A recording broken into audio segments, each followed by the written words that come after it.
Hello tout le monde, c'est Charles. Coucou tout le monde, c'est Lara. On espère que vous allez merveilleusement bien. Comme toujours. Comme d'habitude, nous ça va très très bien. Ça fait un bon moment qu'on n'a pas fait une recette de Philippe Conticini. Je sais qu'il nous a manqué, je suis sûr que vous aussi il vous a manqué. Dites-nous en commentaire si Philippe Conticini vous a Bien manqué. sûr que oui. Aujourd'hui, on va vous proposer sa tarte aux fruits exotiques. Ananas, fruits de la passion, noix de coco, tout ce qu'il faut pour vraiment avoir la fraîcheur chez vous, voyager un petit coup quand on ne peut pas vraiment actuellement. On a eu la chance de goûter cette tarte dans sa boutique et ça a été un gros coup de cœur. C'est vrai. Et on s'est dit ce serait vraiment intéressant que vous puissiez la goûter vous aussi chez vous. Si vous n'avez pas forcément la chance d'habiter proche d'une des boutiques de Philippe Conticini, bah c'est simple, il faut juste la refaire à la maison. Et vous pouvez la refaire grâce à la recette que l'on a trouvée dans le Trop livre bien, ce Le Pari des pâtisseries. On vous conseille réellement de l'acheter parce que c'est plein de pépites. On n'a pas d'action chez eux. Clairement, non pas du tout, on ne connaît pas les personnes qui l'a fait, mais on sait que toutes les recettes à l'intérieur sont top et on vous les propose, on n'en propose évidemment pas toutes ici, mais on en a testé plusieurs et elles sont toutes top. Donc qu'est-ce qu'il va y avoir exactement dans cette tarte? On va avoir une pâte sucrée, je crois qu'il y a au citron vert, un petit biscuit à la noix de coco à l'intérieur. Une compotée d'ananas, de vanille et gingembre. Ah, c'est incroyable je pense. Et par-dessus, une chantilly passion. Magnifique, sobre, mais quand même, on a beaucoup de fraîcheur, ça devrait être Sobre très mais bon. classe. On va commencer dès maintenant avec la pâte sucrée, c'est parti.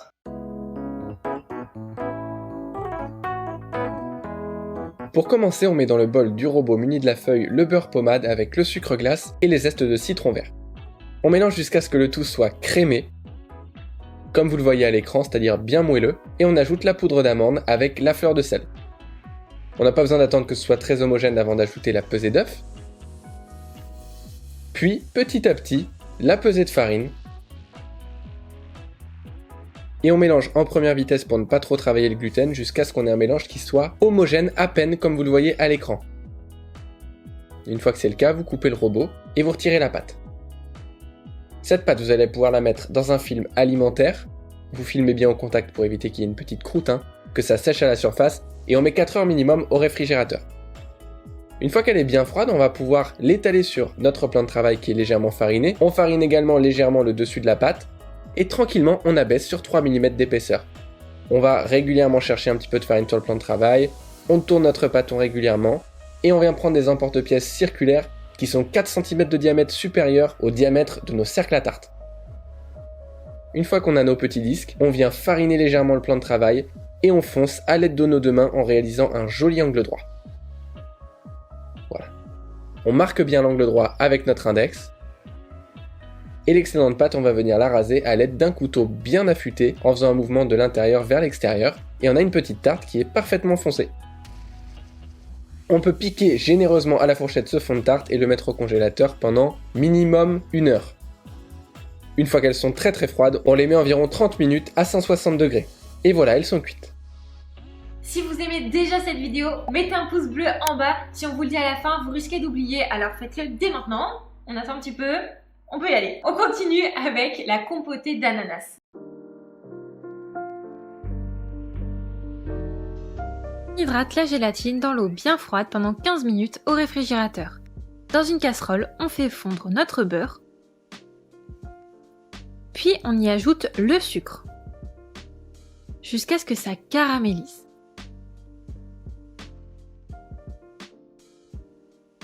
On y ajoute ensuite le jus de citron vert. Puis on ajoute ensuite l'ananas coupé en dés avec les grains de vanille, ainsi que le gingembre confit coupé en tout petits dés. Puis on laisse caraméliser.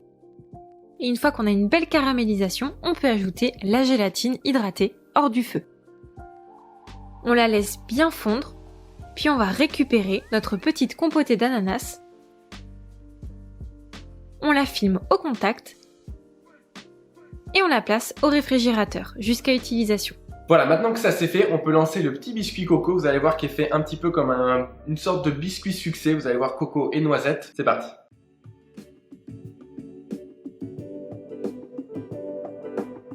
Vous commencez par torréfier la poudre de coco pendant 15 minutes à 150 degrés. Vous l'étalez bien à l'aide de la main pour que ce soit uniforme. Dans un cul de poule, on va monter à la main ou au robot les blancs d'œufs avec la pesée de sucre qu'on incorpore en plusieurs fois au fur et à mesure que les blancs montent. Une fois qu'on a une texture bien mousseuse type mousse à raser, on peut incorporer le sucre glace et la farine tamisée. Également la poudre de noisette et la coco râpée torréfiée bien refroidie. On mélange le tout à la maryse pour ne pas casser les blancs. Et voilà, on a notre préparation à biscuits. On va l'étaler sur un tapis bien graissé, qu'il soit en silicone ou une feuille de papier sulfurisé, sur environ 1 cm d'épaisseur. Après 15 minutes à 180 degrés, on sort le biscuit de sa plaque pour le laisser refroidir. Et une fois bien froid, on l'emporte-pièce avec des emporte-pièces légèrement inférieurs au diamètre de vos cercles à tarte. On termine avec la chantilly passion et on va pouvoir passer directement à la dégustation.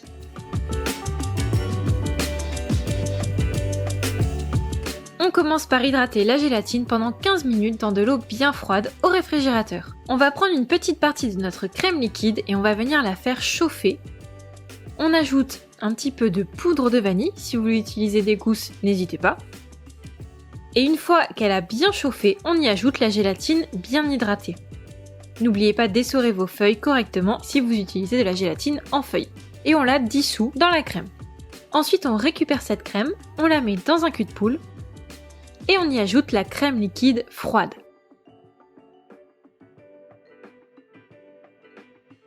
On ajoute aussi le jus de fruits de la passion. On a bien enlevé les grains. Vous allez voir, ça fait épaissir notre chantilly. On mélange bien. On ajoute ensuite une pointe de colorant jaune. Malheureusement, on a eu la main légèrement lourde. On filme au contact notre crème et on la laisse au réfrigérateur pendant 4 heures minimum avant de venir la fouetter à l'aide de notre fouet manuel ou bien électrique jusqu'à ce qu'elle ait une belle texture avec un joli bec d'oiseau. On peut y ajouter le sucre semoule, alors là on avait oublié de le mettre, alors on l'a mis à la fin, n'hésitez pas à l'ajouter dès le départ avant de fouetter. On vous conseille de la monter juste avant de la pocher et si vous voulez le faire un petit peu avant, laissez-la au réfrigérateur jusqu'à l'utilisation.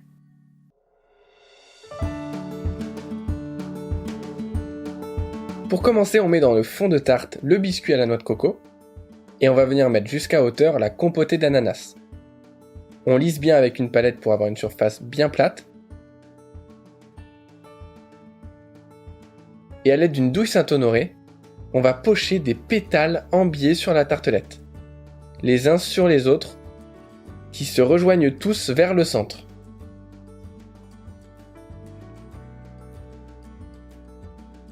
On termine avec un petit peu de poudre de coco râpée torréfiée, quelques cubes d'ananas frais,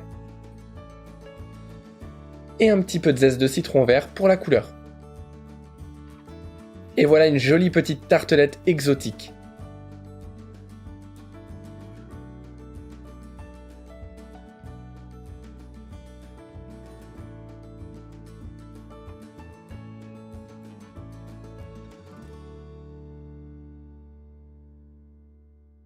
Alors, comme vous pouvez le voir, notre crème est très jaune, plus jaune que celle de la tarte du chef. On a eu un petit problème de colorant, on n'a pas eu le temps de la refaire. Bon, il faut aimer le jaune. Je vous conseille de mettre quand même un petit peu moins de colorant. C'est ma faute, j'ai dérapé. C'est pas grave, ça arrive. Je me suis dit elle va éclaircir quand on va la fouetter et pas du tout. Non, mais ça va quand même être très très bon. Juste si vous voulez vous rapprocher encore plus de celle du chef, évidemment, mettez-en moins. Vous n'êtes même pas obligé d'en mettre un. Non, bien sûr. Bon. T'es prêt? Je sens pas trop la coco, mais l'ananas. C'est subtil. Moi, je sens aussi beaucoup le gingembre. Ouais. Et c'est délicieux. C'est exotique. Je trouve que c'est vraiment le mot que j'ai dans la tête quand je le mange. Étonnant. Pourquoi? Bah, j'ai que des fruits exotiques.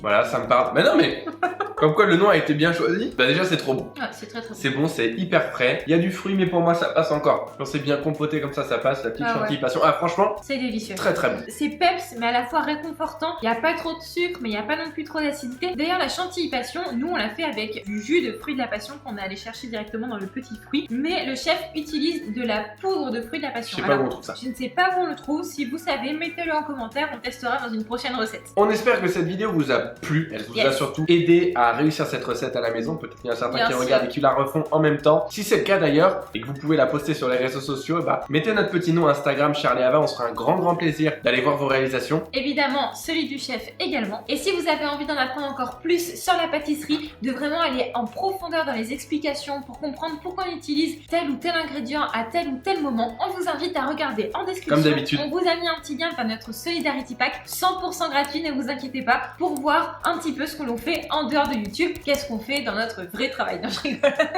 Et avant de nous quitter, n'oubliez pas de vous abonner, appuyez sur la petite cloche pour avoir toutes les notifications et ne louper aucune des prochaines vidéos. Sur ce, nous on vous embrasse bien fort, pâtissez bien. Bye. Ciao.